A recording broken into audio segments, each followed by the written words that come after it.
Thank you everyone for coming, and thank you Aware for inviting me. I did put together a few pictures just to make it a little, I guess, more visually appealing. So let me just pull that up.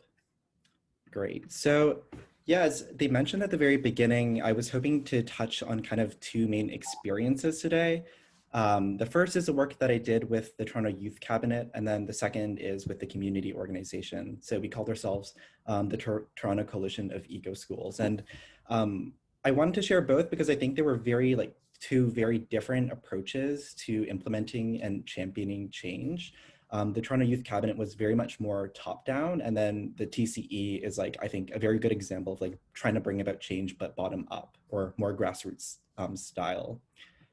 So in terms of the TYC, and I guess for both of them, I'll share a little bit about like how we got started, and then maybe like a few lessons on things I wish I'd known earlier in the process that would have made my life like infinitely easier.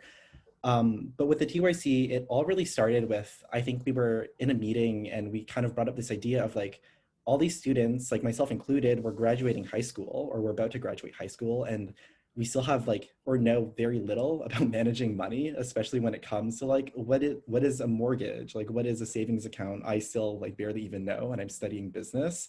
Um, and so we saw an opportunity to kind of fix and bridge that gap through there's this class in the Ontario curriculum called Careers. And in that meeting, we start to think, okay, let's think like really high level, like thinking like who are the few policymakers or decision makers within the Ministry of Education, et cetera, that we need to influence to be able to push this policy forward.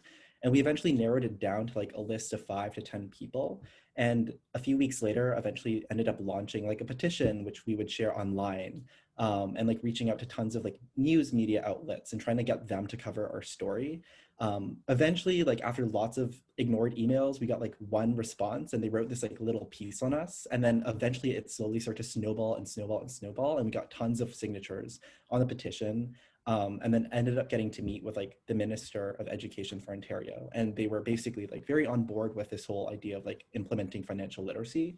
But that's kind of one example of like trying to bring about change is very top down, is thinking like, who are the 5, 6, 7 people that you need to convince or get on board in terms of like political people or decision makers for that to actually be implemented.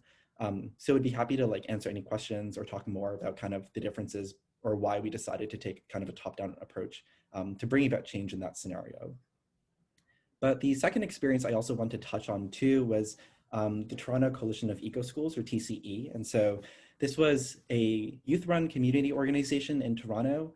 And it basically started with like an idea that a few of my friends and I had. I think our first like official meeting, I don't even know if you can call it like a meeting, but it was like 3 other friends and myself like in my basement and just like talking about, oh, like what are different things that we think need to happen, or what are different like resources in terms of like starting an environment club that we wish had existed but doesn't currently exist.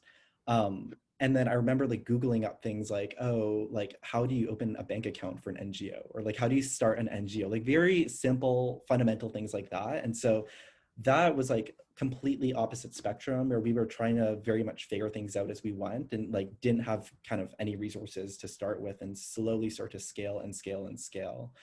And so that's kind of like the approach we took with the TCE, and eventually like we would rapidly kind of adapt our programs and our events to what we were seeing and hearing from people in terms of what they wanted to get out of the organization. And so that's kind of like how lots of our different events and programs blossomed out of it. I thought it'd also be helpful to share some things I wish I knew earlier that would have made my life a lot easier. And most of them kind of revolve around the TCE. And I think that's probably more relevant to like the projects that you all are working on. So one is I'm like a very stubbornly independent person. Like you can ask my parents, my friends, and they will tell you like I will do everything in my power to do things on my own, because I just like really don't like asking for help. But I think that's something that I'm trying to quickly like get over.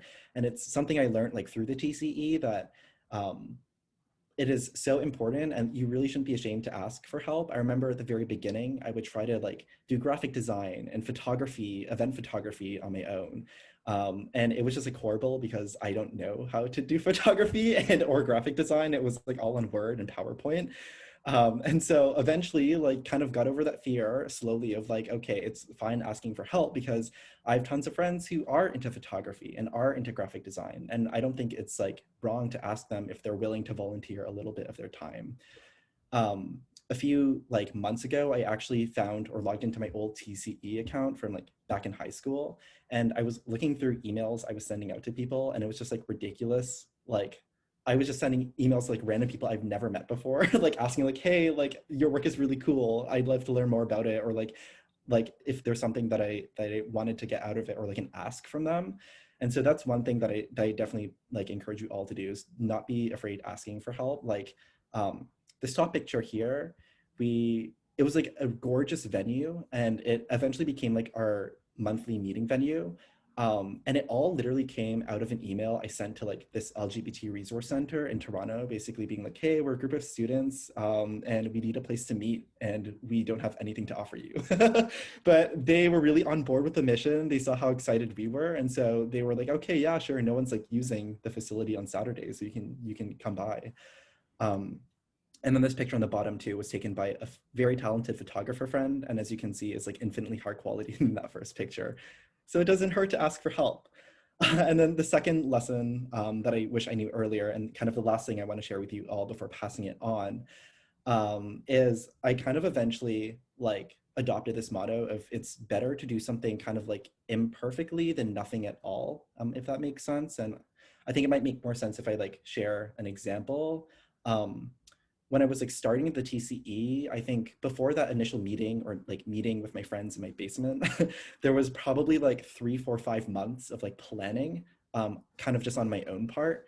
And I think I knew I wanted to work on this project, but I was so scared of like not having it executed perfectly, which first of all, I don't think that's possible. There will always be kind of kinks and issues you need to work out. Um, but like when we were hosting events or running a program, like I would always kind of constantly tell myself like, oh, let's just keep planning and planning and planning. Like, let's just hold off on like launching the website or launching this event. But I think a big issue is lots of people have really great ideas on how they want to bring about change, but like the biggest part or biggest barrier is kind of making that leap to actually implement it. And so I started to kind of operate on this motto of like, okay, let's just like, it's better to do something imperfectly and fix it and like iterate along the way than to do nothing at all. And so I know lots of tasks that you might have to like face as you're working on your projects might seem daunting, and you might think like, oh, let's just keep planning and launch before we launch it because we want it to be perfect. I encourage you all to kind of just like take that leap of faith, and you can always improve and build upon and iterate your solutions.